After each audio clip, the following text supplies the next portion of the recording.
Nagpakarwas tadi kay Chavez Carwas, oh. Only 50 pesos. Limpyo ng motor mo. Limpyo ng motor mo, oh. Gila di ako gawa nila di pasaka, oh.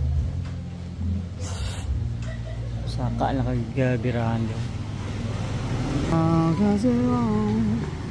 Karwas ni Chavez. Ginakarwasan ding mga kuan sports car.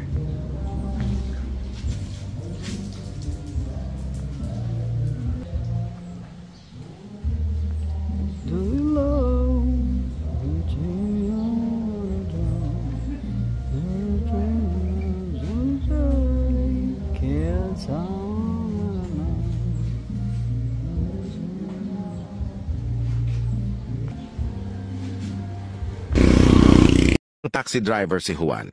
Isang araw, habang nakapark siya sa harap ng isang radio station ay may lalaking lumapit sa kanya. "Manong hatid mo naman ako, sa Libertad Pasay lang sa harap ng Pure Gold," sabi ng LSLS key.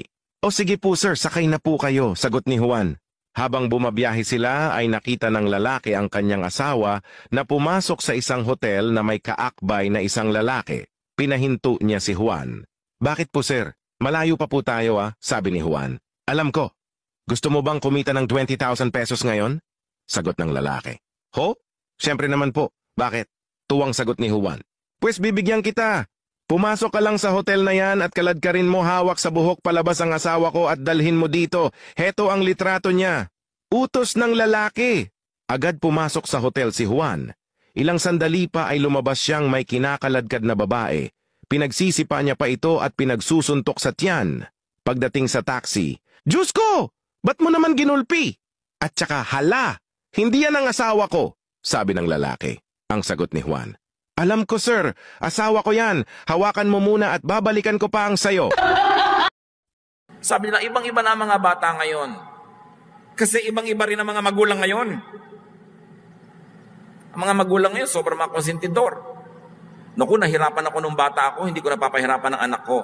Pero yung hirap mo, naging maganda karakter mo, natuto kang mabuhay, natuto kang dumiskarte, palalakihin mo ngayon ang anak mo sa layaw, di yung galing mo ngayon at husay ng pagkatao, hindi mapapasa kanya kasi sobra mong pinalaki sa sarap.